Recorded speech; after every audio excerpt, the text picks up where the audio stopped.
রে কি সমস্যা তোর? তুই ছাদে কি করতেছিস? খামোশ। নবাব একদম ভন্ডামি করবি না।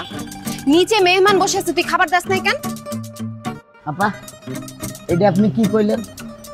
হ্যাঁ, আমি এইখানে যখন চাকরি নিই তখন কইছিলাম না যে শুক্রবারে আমি কোনো কাম করতাম না, শুক্রবারে সকাল থেকে সন্ধ্যা পর্যন্ত তো আমি নবাব মানে নবাব কোনো কাম করতাম না। তো তাই বলে তুই মেহমানকে খাবার দিবি না? আপনারা তো দরদ লাগলে আপনি যে খাওয়ান দেন কে যান, শুক্রবারে সন্ধ্যার আগে আমি কোনো কাম করতাম না করতাম না করতাম না। তোরে তুই কি খাইতেছিস? সেটা হাতে কি তোর? এটা হচ্ছে মদ। কি? আর আসল না, বাবার মদ।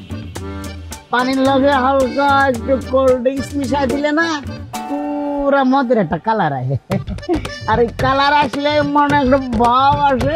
আপনি জান তো বাবের সময় কোনো ধরনের ডিস্টার্ব দেন না, জান। তোরে দেখতেছি আমি।